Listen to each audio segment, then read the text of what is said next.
Et bonjour à toutes, bonjour à tous, défenseurs d'Ulfenkarn. Je me présente à vous pour la dernière fois concernant ce jeu pour vous en donner mon avis. Alors, sans aucune surprise, si je suis allé au bout de la campagne, c'est que forcément il m'a plu. Alors, tout n'est pas rose dans Warhammer Quest, la cité maudite, mais il n'empêche que oui, il m'a vraiment beaucoup plu.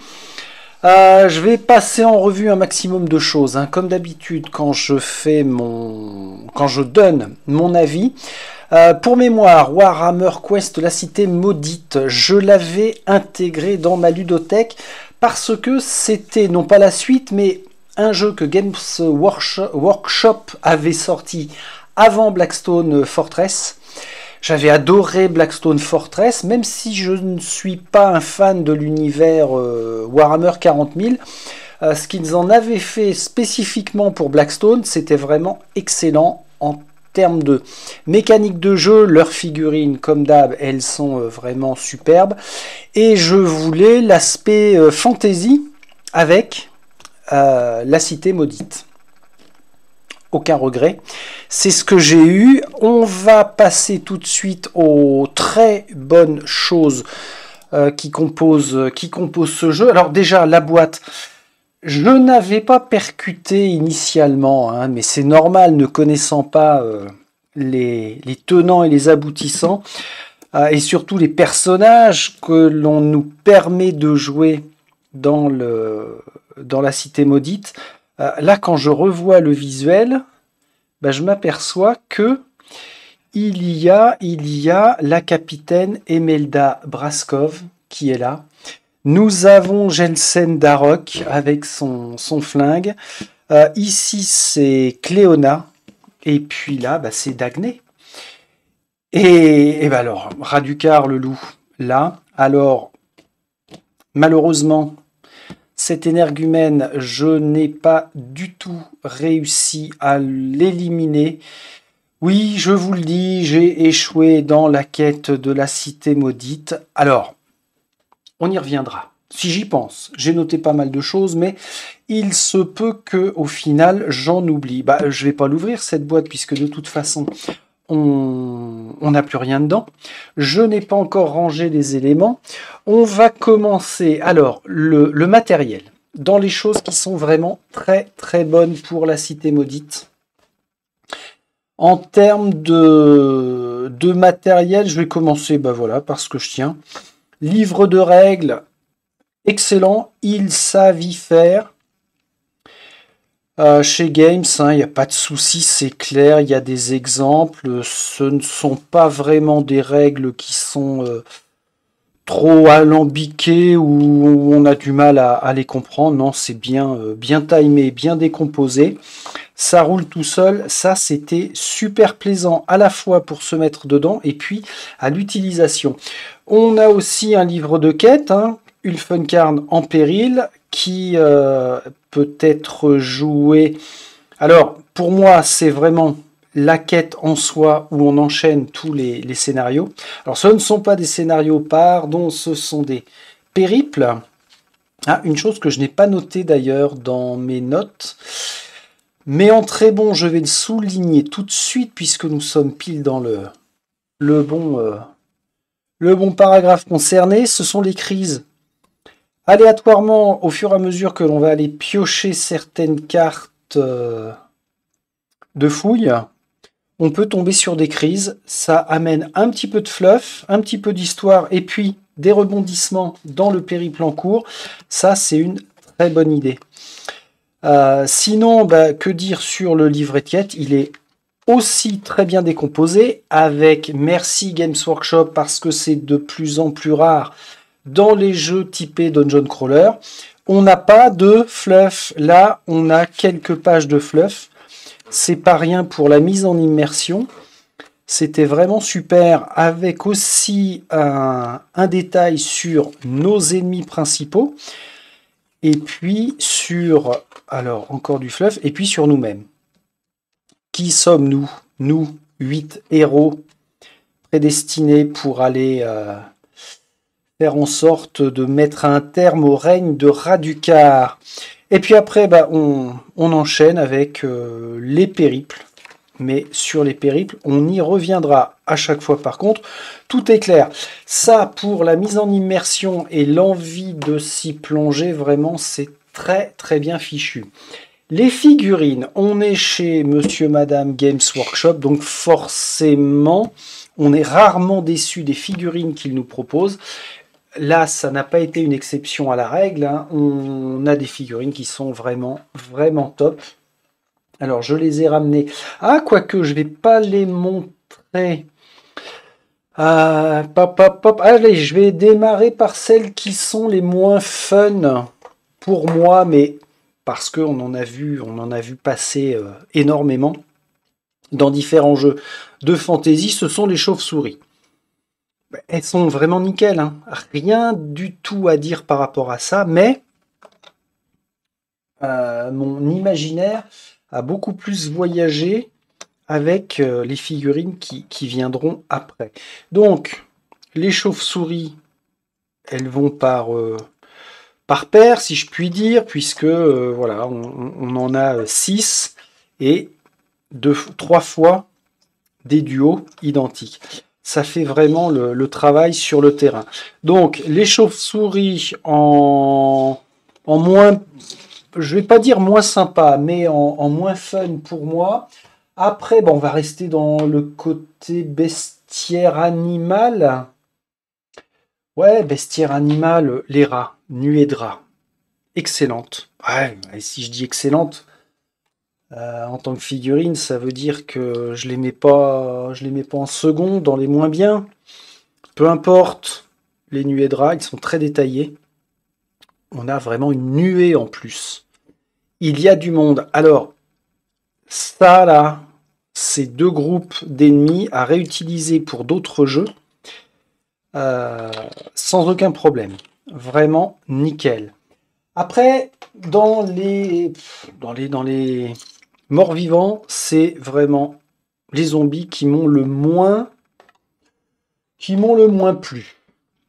Pourtant, mais c'est parce que je suis peut-être difficile. Alors pourtant, ils ont des postures qui sont vraiment sympas. Moi, ce qui m'a gêné, c'est que systématiquement, en fait, ils ont tenu à en faire une représentation avec la pierre tombale ou des éléments, lorsqu'ils sont sortis de terre, ils portent tous un bout de tombe. Bon, qu'il y en ait un, deux, voire trois qui soient comme ça, pourquoi pas. Mais les autres, ils auraient pu, même en gardant la posture très courbée comme ça, très voûtée, ils auraient pu enlever certains de ces éléments-là. Voilà, les zombies restent très bien, mais ce ne sont pas ceux qui m'ont le plus fait voyager. Par contre, après, avant d'attaquer vraiment le lourd, mention très spéciale pour les squelettes. J'ai vraiment aimé les squelettes. Alors, au montage, on avait la possibilité de les mettre ou bien avec une épée ou bien avec une lance. Moi, j'ai fait le montage épée pour me rappeler que ce seraient les champions squelettes, mais ils sont vraiment extra.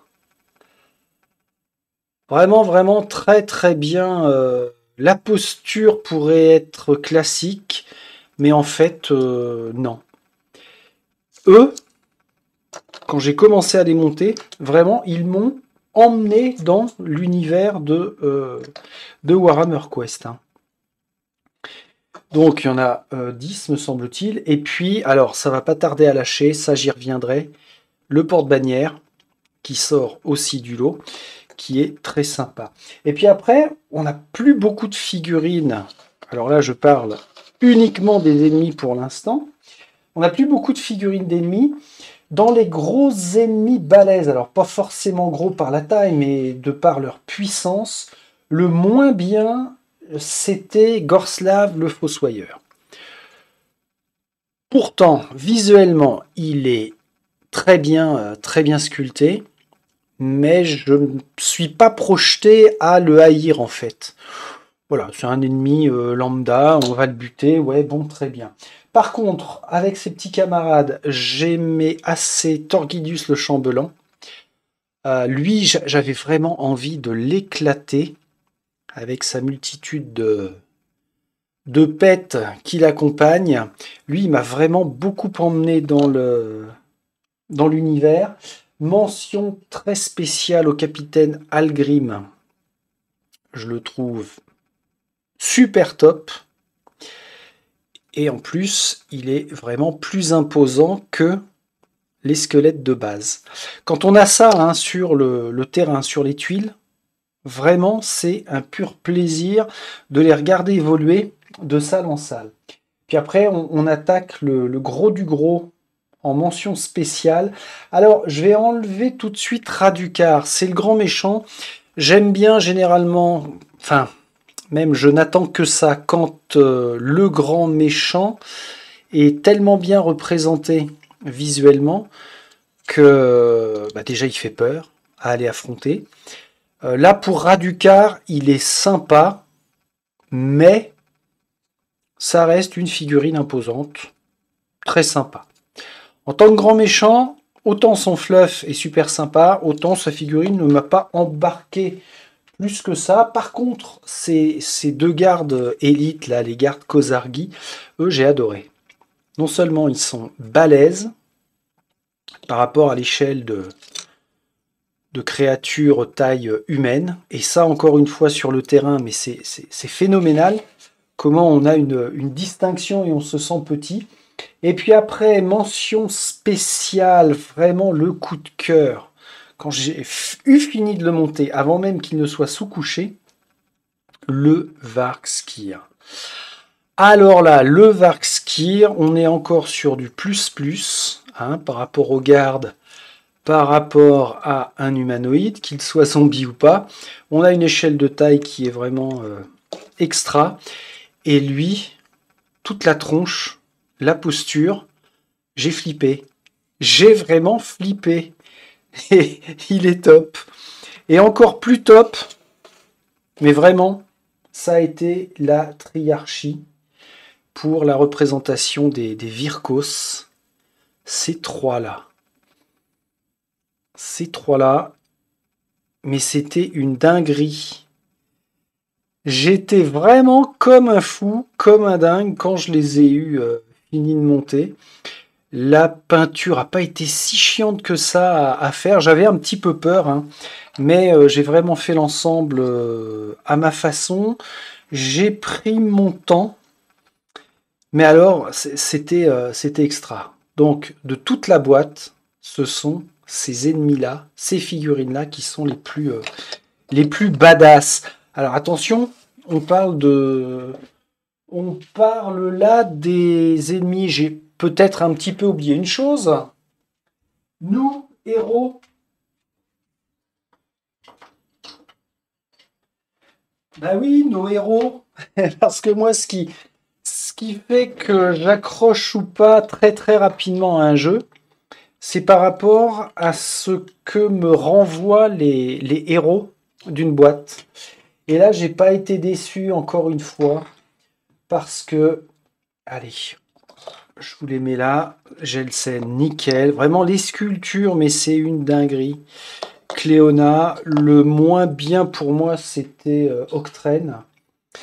Le Nabo, eh bien, l'elfe. Alors, ce ne sont pas leur vraie race, hein, parce que dans Warhammer Quest, il y a tout un univers spécifique, bien sûr.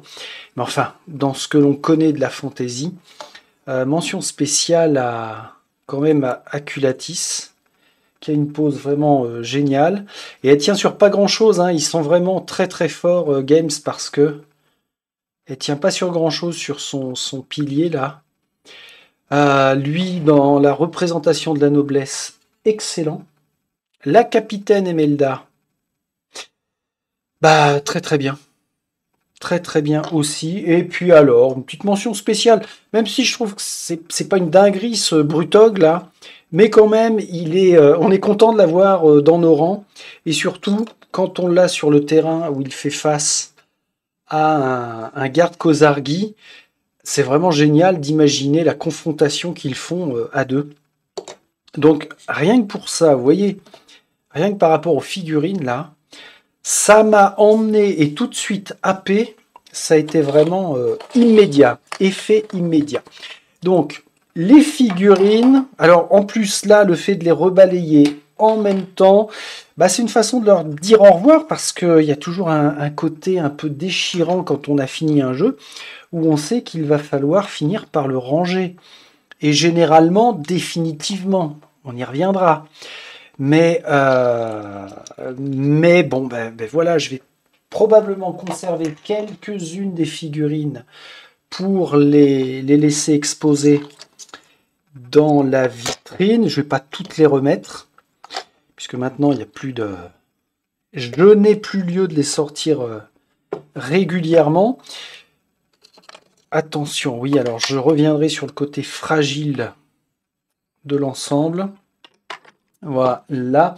Donc les figurines, vraiment excellentes. En plus, j'ai pris un très grand plaisir à les peindre. Une figurine finie, bah, on a envie d'enchaîner et puis de continuer à les faire. Donc ça, c'est aussi, avant même de jouer, hein, il n'y a pas à tortiller, c'est aussi un signe que on a envie d'aller vraiment plus loin. Ensuite, dans le matériel, excellent.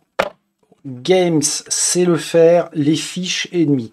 Elles sont claires, elles sont suffisamment grandes pour que l'on ait tout le détail. La manipulation, franchement, on a rarement 5 groupes d'ennemis différents sur le terrain. Généralement, pour peu qu'on arrive à se débrouiller correctement dans la gestion des tours, on en vient à avoir 3 groupes à gérer simultanément. Mais en tout cas, sur le matériel lui-même des fiches, là, cartonnées, extra. On va persévérer avec... Alors, je vais passer rapidement sur le matériel des cartes. Cartes exploration, les cartes fouilles, les cartes mortis, malheureusement... Ah non, ça, pardon, ce sont les renforcements. Les cartes de mort sont là quand on perd trop de monde. Enfin, ne serait-ce que quand on perd un héros, on lui donne une carte comme ça. Mais bon, toutes les cartes, il n'y a pas de problème, elles sont bien représentées. Les petites cartes initiatives, là, nickel. Alors ça ne fait pas partie de la boîte, c'est moi qui l'avais créé pour les initiatives. Les jetons pour notre avancée de quête. Tout ça, c'est du classique jeu Dungeon Crawler, mais c'est du bon matos. Après, les tuiles de jeu. Alors, le classement des tuiles... Voilà, hein, un bac, et puis ça fait l'affaire. Hein. Pas besoin d'aller chercher plus loin. Ah, il y a une porte, un portail qui reste. Les tuiles, elles sont d'une très bonne épaisseur. J'en ai aucune qui s'est tordue. Elles ne sont pas numérotées. Elles ne portent pas de nom spécifique. Quand on fait le placement sur un terrain, bah, on se fie seulement au visuel que l'on a. C'est assez rapide à faire, ça, il n'y a vraiment pas de problème. Recto verso, tac tac. Une chose peut-être que je vais donner tout de suite dans le moyen, c'est que parfois, par rapport à l'endroit où on est censé se rendre pour accomplir un périple, si je prends par exemple, il y en avait un qui m'avait frappé. Bon, forcément, ça n'est pas les bonnes pages, peu importe. C'est que parfois, on nous met des visuels de tuiles, on nous fait placer des visuels de tuiles qui ne correspondent pas forcément au lieu dans lequel on nous envoie batailler. C'est un peu dommage, ça pète pas l'immersion vraiment de façon extrême. Mais bon, c'est un petit moyen que je mettrai. Sinon, bah, les visuels, excellents, hein, avec de grandes cases. Ce qui permet de mettre, quand on a 2 ennemis, 2 petits socles, bah de les mettre par 2. On n'est pas en plus embêté, même avec la façon dont les sculptures sont faites. J'ai jamais été embêté à coincer des figurines les unes dans les autres, avec la grandeur des tuiles. Il y en a un bon paquet, ce qui permet d'avoir des terrains à chaque fois vraiment très très renouvelés. cette salle du trône, là où je me suis pris la branlée contre Raducar, elle est excellente. Et puis de l'autre côté, on est sur de l'extérieur. Les tuiles, absolument, alors je vais pas dire parfaites parce que quoi? Bah parce que elles auraient pu s'accrocher les unes aux autres. Non, même pas, pas besoin. Une fois qu'elles sont placées, ça bouge pas, ça ne bouge pas vraiment. Ici, oui, j'avais d'autres cartes. Ça, c'était les cartes fouilles. Ça ne fait pas partie du jeu, hein. Les dés, ça n'est pas une usine à gaz, hein, pour les utiliser. Alors, on a ces dés spécifiques que l'on utilise en combat ou au cours de la quête. Et puis sinon, ça se joue avec les D6. Alors, dans la boîte, il n'y avait que les dés blancs, je crois, de mémoire. Ouais, c'est ça. Il fournissait des dés blancs pour les héros. 4 x 4, 16. Devait y avoir 16 dés blancs. Moi, j'ai rajouté les dés bleus. Les dés noirs y étaient parce que ce sont les dés du destin. Et puis pour encore plus avoir un côté immersif et spécifique, c'est moi qui avais racheté d'autres D6 de couleur. Donc ça, c'est bien. Et puis la dernière chose qu'il y a dans la boîte en termes de matériel et qui est toujours aussi bon, tiens, bah, ça va me permettre de commencer à trier aussi. Ça n'était pas fourni. Ça non plus. Bah voilà, les dés principaux fournis dans le jeu, ce sont les dés blancs. En matériel, on a des marqueurs là, spécifiques sous forme de figurines, des jetons. Il n'y en a pas 50, hein, vous voyez, ça tient vraiment dans un rangement comme ça. Mais c'est suffisant. C'est vraiment, vraiment suffisant. Et encore une fois, tous les jetons sont de très bonne qualité. Bref, voilà pour le matériel. Ensuite, ah oui, j'avais mis dans très bon par rapport à la mise en place quand on va créer un périple. C'est vraiment très facile et très rapide à mettre. En gros, 10 minutes. Ouais, ça doit être ça. 10 minutes, on a fait le placement des tuiles, parce que comme il n'y en a pas 50, on a une petite vingtaine, bah, elles sont facilement reconnaissables par rapport à leurs différentes tailles, différentes formes. Donc, mise en place, super fastoche, une dizaine de minutes, c'est à noter. Ensuite, on va passer à la mécanique du jeu, parce que qu'est-ce qui nous fait tenir dans un jeu? Bah, c'est la façon dont on nous autorise à y jouer. Alors, qu'est-ce que je me suis noté? Placement des dés. Ah oui! Et là, on va en venir à nos héros. Petit clin d'œil à ceux que j'ai malheureusement perdus, hein, Dagné, Emelda, Cléona et Brutog. Ils ont chacun une carte mortis. Ils sont morts en tentant d'affronter Raducar le loup pour leur ultime périple. Malheureusement, ils ont échoué.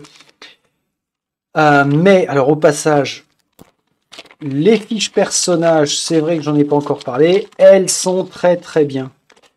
Encore une fois, super immersif. Ça reprend. Moi, ça me gêne pas quand on a la figurine qui est de nouveau représentée plutôt qu'un dessin. Ça me va tout à fait. Elles sont suffisamment claires. Ça prend pas une place de dingue quand on a ça devant soi. Elles sont recto verso. On a une forme exaltée. Ça, c'est une mécanique de jeu aussi qui est vraiment très bonne. Et moi, ce qui m'a beaucoup plu, mais je connaissais par rapport à Blackstone Fortress, c'est que lorsque l'on fait sa phase de préparation, on lance les D6 et puis on va venir les placer là. C'est à la fois un jet de dés, mais aussi un jeu de placement de dés. Et on va utiliser les valeurs en fonction de ce que l'on est autorisé à dépenser. Si je veux faire un tir, par exemple, ce sera un 3+. Donc je peux faire un tir avec ça. Bref, je ne reviens pas sur les règles, ça n'est pas le but, mais mécaniquement, les règles d'utilisation des dés, c'est vraiment, vraiment très bien. On n'est pas dans de l'usine à gaz, c'est très facilement compréhensible. Et ça tourne super bien. La gestion de l'initiative, je viens d'en parler. La gestion des renforts aussi, quand on doit faire ramener des renforts sur le terrain. C'est pareil, c'est bien pensé. C'est super fluide. Une autre chose aussi que j'ai trouvé très très bonne, même si je n'ai pas entièrement fait son utilisation, c'est le nombre de périples et la différence des périples que l'on nous propose. Quand on dit périple, c'est un scénario, tout bêtement. On a un périple de chasse avec un but spécifique. On a en deux un périple de fouille qui a aussi son but spécifique. Puis un périple de sauvetage, ça fait 3. Et un périple de décapitation, ça fait 4. Ça, c'est vraiment très bien par rapport à la fluidité et l'envie de revenir sur le jeu. 4 types de périples différents, c'est largement suffisant. Sauf que, j'y reviendrai après. Autre chose que je me suis noté, c'est sur l'implication que j'ai eue par rapport aux personnages qui sont proposés. Et bien là encore, comme avec Blackstone Fortress, alors je suppose que ça a été la même équipe, ou tout du moins en grande partie, qui avait conçu Cité Maudite et Blackstone Fortress. Mais les héros qu'on nous propose, moi, ça m'a vraiment botté. Alors comme d'hab, il y a toujours le délit de sale gueule. Celui qui me plaisait le moins, c'était Octren. Un de ceux qui me plaisaient les plus, j'avais Gelsen, Culatis, Emelda, puis après j'ai appris à apprécier Cléona, Brutog et puis Dagné. Bon, tout ça pour dire que parfois je me suis même dit, mais là j'ai plutôt envie de jouer celui-là, mais celui-là ça ferait peut-être un bon duo, mais par rapport à son niveau de retard, ça va pas le faire. Enfin, il y avait vraiment cette notion d'implication où on a envie de tous les jouer. Ceci dit, normalement, dans le jeu de base, la façon dont ça nous est présenté dans les règles, à partir du moment où on a choisi nos 4 héros pour démarrer la grande quête, on n'est pas censé les changer. Mais bon, moi, pour mon plaisir de jeu, j'avais fait des alternances en fonction des périples pour les faire monter de niveau de façon suivie et proportionnée. Qu'est-ce qu'il y a d'autre en mécanique? Ah oui, que j'ai apprécié, c'était tout bêtement les jets de dés que l'on devait faire avec le dé noir, là, le dé de quête, dé à 12 faces. On l'utilisait à plusieurs reprises, à la fois pour les événements en fin de tour et pour ce qu'ils appelaient le jet d'extraction, quand vraiment la mission était finie et puis qu'on devait quitter le terrain, le champ de bataille. Ça crée des événements. Alors, même chose, il n'y en a pas 50 à chaque fois. Mais un tableau qui m'a quand même un peu pourri mon... Alors, c'est dans le livret de règles. Un petit peu pourri certains de mes périples. C'est le tableau des événements d'extraction. Ils sont bien fichus. Plus le chiffre est bas, plus la conséquence est néfaste. Et bizarrement, sur les 5 derniers scénarios que j'ai joués, systématiquement, j'étais dans 1, 2 ou 3. Ça m'a quand même, non pas ralenti, mais un petit peu handicapé. Mais le fait qu'il soit présent dans les règles, c'est vraiment, vraiment top. Maintenant, alors oui, généralement, je parle de la narration et de l'histoire. Alors, La Cité Maudite n'est pas du tout un jeu narratif. On se fait sa propre narration et on enchaîne les histoires au fur et à mesure que l'on fait les périples. Mais j'ai quelque chose d'un peu moyen à dire là-dessus, on y reviendra. Alors au passage, c'est pas du tout un jeu qui se joue avec une application, hein. Tout est vraiment sur la table directement. À une chose que j'ai trouvé top, les variantes. Alors, non pas qu'il y ait des variantes proposées dans le livre de règles. Ou alors, je suis passé dessus sans les voir. Non, il n'y a pas de variante en soi. On a vraiment le bouquin de règles comme ça, brut. Mais par contre, j'ai pris vraiment beaucoup de plaisir à me créer des variantes. Pourquoi? Parce qu'il y avait des petites choses perfectibles ou des choses que je voulais me rajouter pour le côté plaisant justement du jeu, de ma campagne. Et ça, c'était bien. Alors, au début, j'avais fait quelques séances de jeu avec une variante pour Brutog sur son côté un peu taré, foufou. Comme quoi, s'il faisait tel résultat sur un des 12, eh ben, il continuait de tabasser plutôt que d'aller s'intéresser à d'autres objectifs. Ça, c'était marrant. Après, j'ai fini par ne plus y penser, puis par l'abandonner. Une variante sur le fait de pouvoir ressusciter l'un de nos héros décédés, ça a été le cas avec Cléona, qui malheureusement a été tuée lors des... Je crois que c'était deuxième ou troisième scénario, ça a été super rapide pour elle. J'ai trouvé ça bien dommageable pour moi. Donc j'avais créé une variante de résurrection, mais qui restait cohérente avec le fluff proposé. J'avais fait une variante très importante sur le fait de grouper des périples. Parce que ça va être une remarque que je ferai sur le... Alors je l'ai mis dans quoi? Dans moyen ou dans mauvais? Ah, je l'ai mis dans mauvais. Ok, carrément. Mais quel gros vache que je suis. Toujours est-il que j'ai évoqué qu'il y avait 4 périples jouables.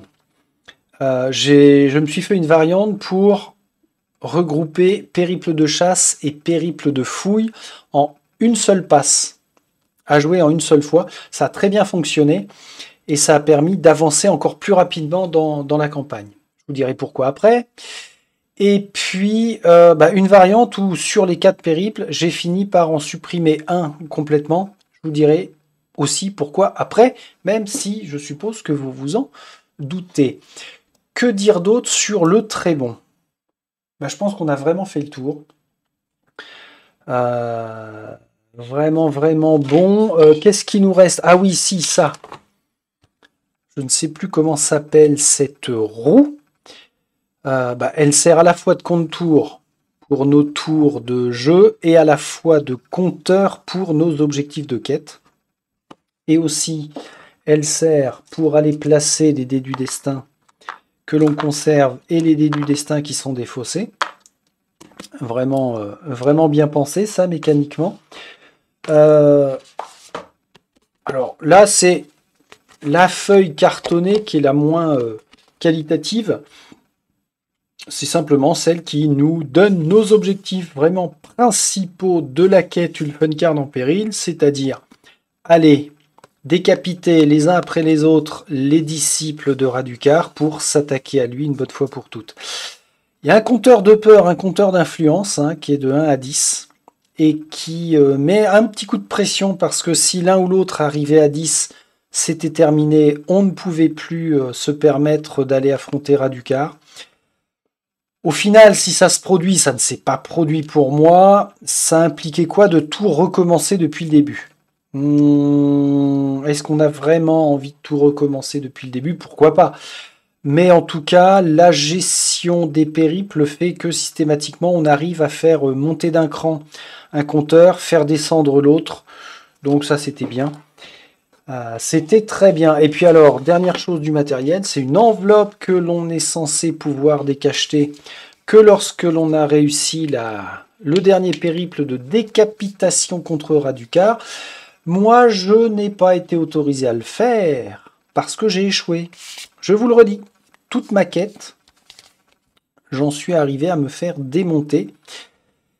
J'aurais très bien pu, après avoir perdu mes 4 premiers héros, dire je vais continuer avec les 4 suivants, mais non.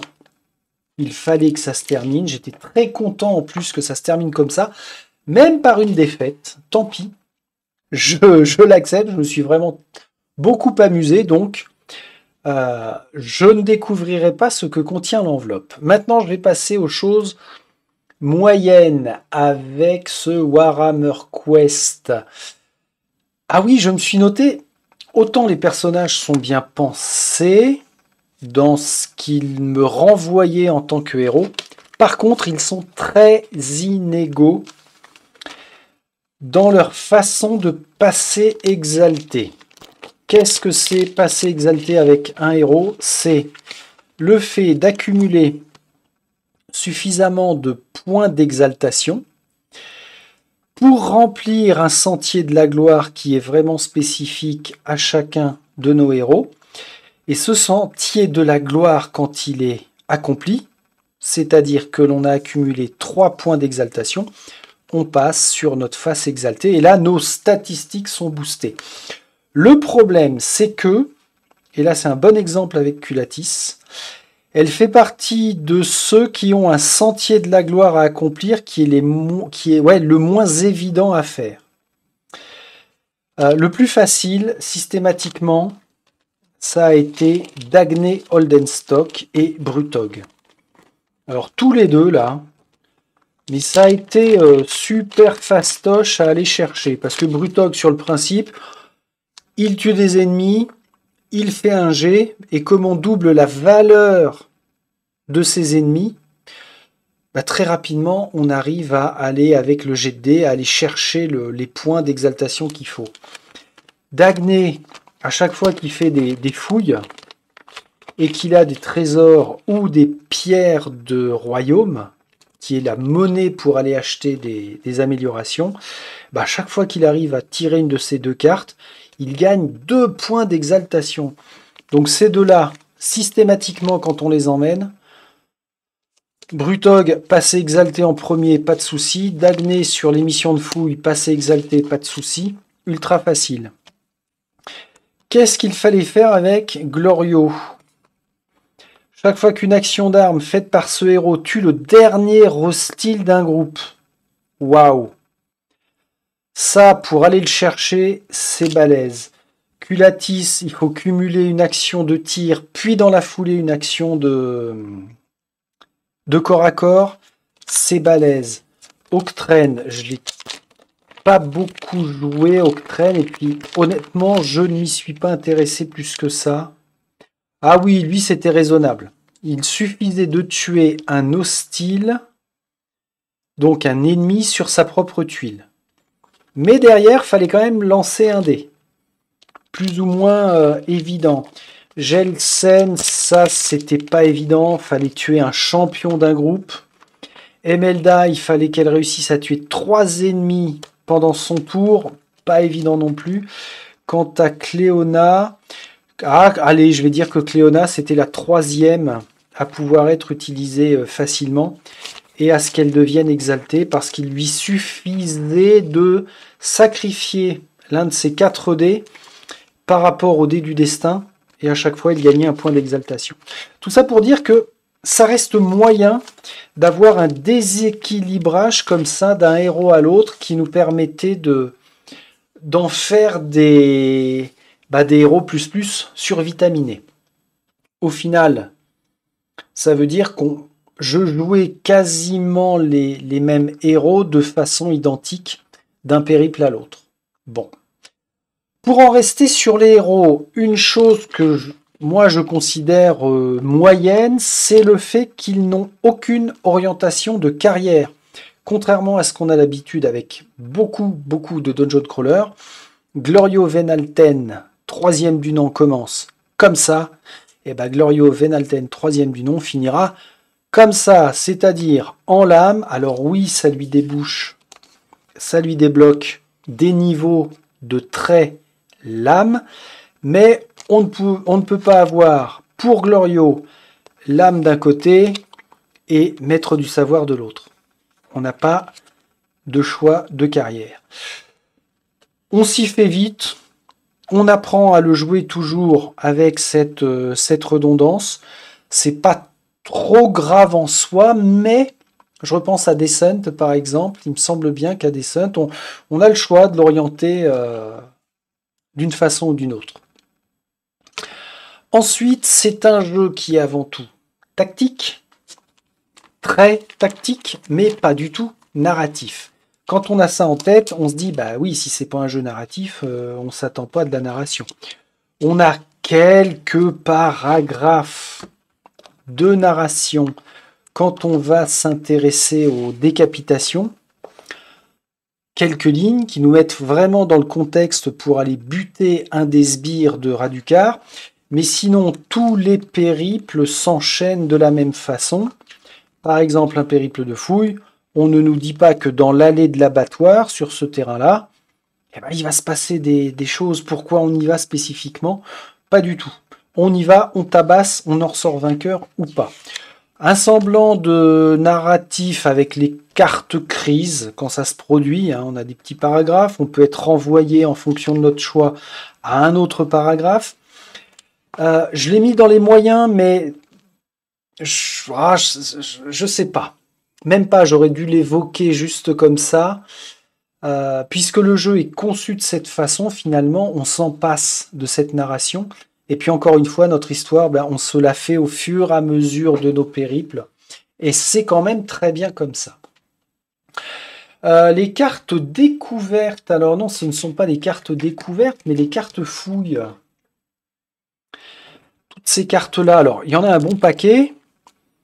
Ça manque de visuel. Alors les pierres de royaume sont sympas, il y a un petit visuel, mais par contre, toutes les cartes trésors ne comportent pas de visuel. C'est un peu dommage par rapport à l'immersion. J'aime bien quand sur nos plateaux joueurs, on a une carte avec quelque chose qui nous immerge sur l'objet que l'on peut utiliser. Un visuel aussi sur les cartes crises, ça c'est sympa. Alors c'est vraiment c'est symbolique hein, ce que je dis là, mais ça aurait été sympa. Ça aurait vraiment été sympa. Et puis une autre chose moyenne qui concerne toujours les cartes disponibles pour la fouille. Il y a une quantité de trésors sympathique, mais une dizaine de cartes trésors supplémentaires, ça aurait été vraiment le bienvenu. Un gros plus parce qu'on finit par retomber toujours sur les mêmes cartes. Et malheureusement, ça c'est moyen. Ce qu'elle nous donne en bonus, c'est pas une dinguerie. Hein. Alors oui, c'est un bonus. Mais j'ai connu des cartes trésors à Gloomhaven, par exemple. On n'avait pas envie de les revendre, on n'avait pas envie de les lâcher. Hein. Là, bien souvent, pour partir en mission, je me suis dit, ouais, bof, j'ai ça et ça. Je l'emmène parce que ça va pouvoir servir, puis au final, pendant 3 périples, j'avais toujours la même carte disponible. Bon, petit bémol par rapport à ça. Et puis alors maintenant, on va passer, bah oui, forcément, on a eu du très bon, on a eu du moyen, on a du mauvais. Ah, les figurines. Comment ça, les figurines, Friedrich? Tu te fous de notre gueule ou quoi? T'as dit que c'est une dinguerie. Ben oui, elles sont dingues, bien sûr qu'elles sont dingues, mais elles sont fragiles. Alors déjà au montage, c'est du Games Workshop. J'ai eu l'habitude de monter pas mal de figurines avec... Comment que c'était, bon Dieu, Warhammer Battle, bien sûr. J'ai fait du montage avec Warcry, histoire de voir. Jeu auquel je n'ai toujours pas joué, je n'y jouerai probablement pas. Mais, ces petits bonhommes là, et ça tombe bien, ce sont les squelettes. Quand j'ai évoqué la bannière tout à l'heure, ah bah voilà, ça a lâché. Ça a fini par lâcher. Super fragile. Même chose avec les lances là. Ce qui se passe très souvent, c'est que quand on va chercher la figurine, ça dépasse tellement qu'on vient taper. Et la bannière, je l'ai cassée 2 fois, me semble-t-il. 2 ou 3 fois. Alors j'avais, si j'ai eu raison, le point de colle au niveau du casque là, ça n'a pas été suffisant. Bon, je remettrai un point de colle glu. Elle reste fragile. Et puis ça s'est produit aussi en termes de casse. Avec les zombies, avec ce qui dépasse, il y en a un qui n'a pas tenu le choc. Alors vous me direz, bah oui, si tu les traites comme ça, tes figurines, forcément. Mais un des poteaux là a fini par casser aussi une fois. Bon, faire très très attention dans leur manipulation. Culatis aussi une fois, j'ai bien failli, alors je crois que c'était elle. Est-ce qu'elle était collée de base? La flèche, je sais plus. Non, c'était pas Culatis. Enfin, peu importe qui c'était, mais les figurines restent fragiles. Mais alors, c'est dû à la finesse de la sculpture. Je reprends, tiens, par exemple, un des Virkos, là. Les épées sont super fines. Les capes aussi sont très très bien rendues. Qui est-ce qui possédait une cape qui était au top? Ah, mais je ne devrais pas reprononcer le mot top puisque nous sommes dans les pas bons. Enfin bref. Attention, très fragile, il y a eu de la casse. Un très mauvais point, mais alors ça, Games Workshop, ils savent faire, ou plutôt à l'inverse, ils ne savent pas faire. Une fois qu'on a fini le jeu, est-ce que tout le monde s'autorise à laisser déballer les figurines pour les exposer? Bah non. Il y a un moment, il faut que ça rentre dans la boîte. On est sur une boîte plate, sans aucun thermoformage pour aller ranger, que ce soit les pions, les jetons, les cartes, les tuiles. On met ça en bordel couvré. Alors oui, maintenant je prends l'habitude de garder les planches de l'éponchage. C'est comme ça. C'est psychotique, oui, mais c'est comme ça. Toujours est-il qu'on n'a aucun moyen de rangement safe. Et quand on va mettre cela dans la boîte, bah debout ça tient pas parce que bah non. Mais alors, même si j'enlève ça, hein, debout elles vont pas tenir les unes contre les autres. Le seul moyen, c'est ou d'aller chercher des gens qui ont imprimé vraiment un thermoformage spécifique pour les ranger propres, ou alors de mettre dans des sachets. Je mets moi dans des sachets, je fais un maximum d'air, je referme et l'air à l'intérieur du sachet fait que ça crée un semblant de protection. Mais alors, c'est pas d'une grande fiabilité. Ça fait mal au cul d'avoir d'aussi beaux matériels, d'aussi belles figurines et de se retrouver à de la probable casse à tour de bras parce que Games Workshop n'a pas prévu le coup. Bordel de bordel. Un dernier mauvais point, mais vraiment mauvais point, qui ne m'aura pas empêché d'aller au bout parce que le jeu m'a vraiment super plu, c'est la répétitivité, la redondance des 4 quêtes. Ah bah oui, on a de la chasse, on a de la fouille, du sauvetage et de la décapitation. Heureusement qu'il y a de la décapitation. Tous les 3 niveaux, on est autorisé à aller... tous les 3... Comment je vais dire ça? Tous les 3 périples, on gagne suffisamment de points d'expérience pour franchir de niveau pour aller faire de la décapitation. La fouille, c'est super sympa à faire. Ok, la chasse, c'est super sympa à faire. Sauf que il n'y a pas de gros bonus. On va tabasser, on en revient vainqueur. Ok, super.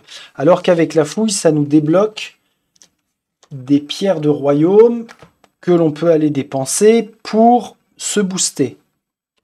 Nécessaire. Par contre, périple de sauvetage, déjà il est relativement corsé en termes de jouabilité, mais au final, ça apporte pas grand-chose. Et je me suis très vite, mais vraiment très vite lassé de les faire. En plus, c'est le périple le plus long. Alors quand je dis long, on a vite fait d'y passer 3 à 4 heures. Hein. C'est balèze. Déjà, la fouille, la chasse, on y passe 2h30, 3 heures, même quand on a l'habitude. Mais alors, périple de sauvetage, ça a été pour moi le périple de trop. Donc j'ai fini par le zapper. Et puis au bout d'un moment, alors ça va être selon notre propre envie de jeu et capacité à rejouer les mêmes choses. Mais au bout d'un moment, le fait de se dire « Ah ouais, mais alors pour aller chercher le niveau 4, il va falloir que j'en enquille de la fouille et de la chasse. » Redondant. Sauf que, comme je l'ai évoqué tout à l'heure, le fait d'aller créer un seul et même périple qui va regrouper la chasse et la fouille, ça m'a permis de rester focus dans mon aventure et d'enchaîner et de progresser vraiment correctement, sans au final continuer de me lasser. Donc c'est vraiment... C'est pas bien. Oui, c'est mauvais sur cet aspect répétitif, mais j'ai su passer au travers. Mais une des critiques qui revient vraiment systématiquement, ou très fréquemment, c'est le côté répétitif. Qui était, c'est vrai, moins prononcé avec Blackstone Fortress. Mais en y réfléchissant après coup, c'est vrai que puisque la Cité Maudite était sortie avant, quand l'équipe de Games Workshop a créé Blackstone Fortress, bah, ils ont trouvé un moyen de pallier à ce phénomène. Quoi d'autre dire sur quelque chose qui serait négatif avec Ulfenkarn en péril? Non, on est pas mal. Ah si, je pensais à une chose, normalement je l'ai noté, on y reviendra.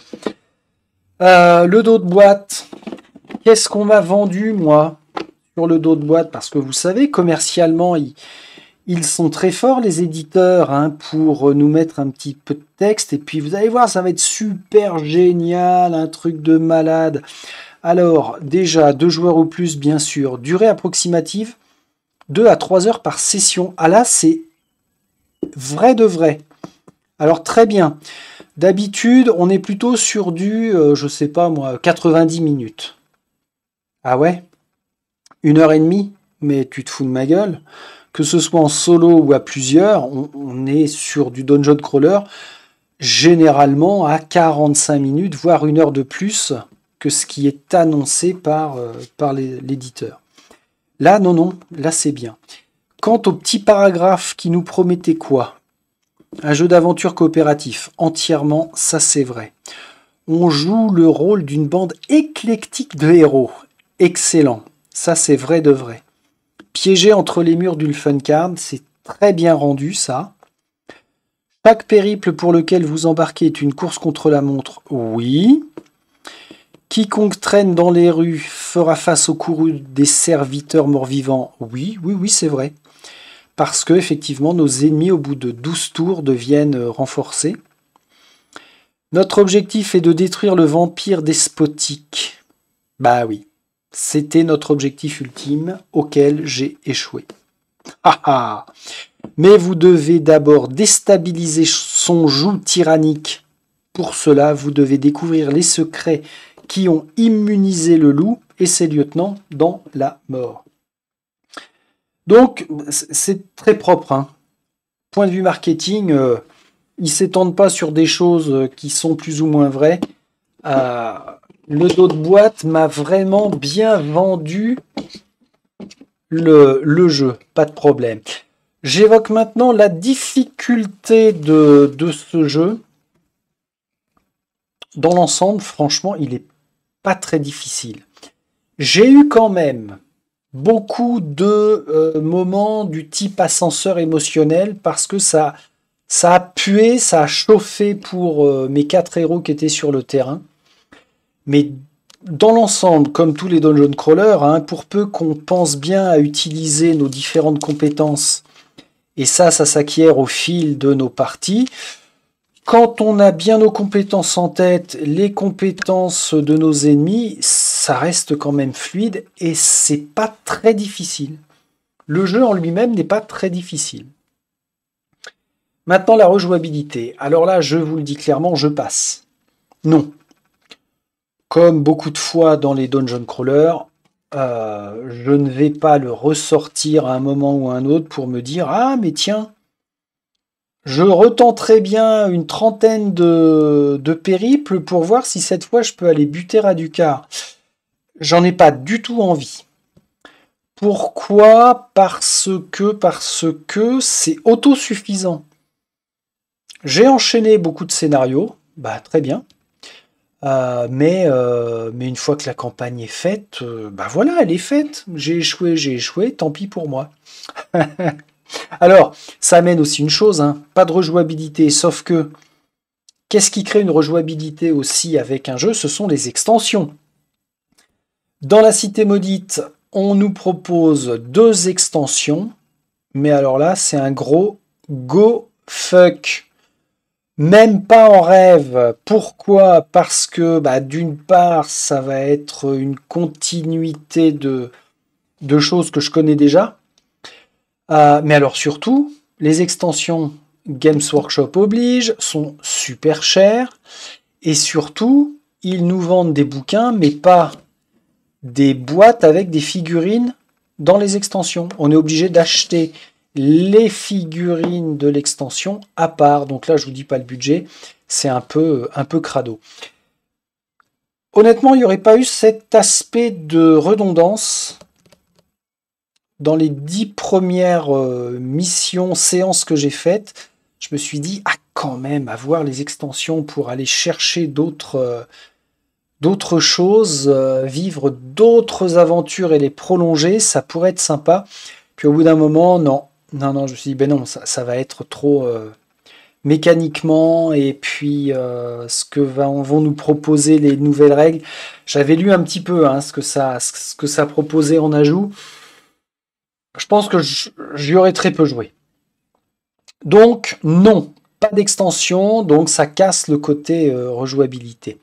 Maintenant, en verdict final, vous l'avez compris, malgré les défauts que j'y trouve, mais qu'est-ce que j'ai pris plaisir, qu'est-ce que je me suis amusé à manipuler toutes ces figurines sur les champs de bataille, là.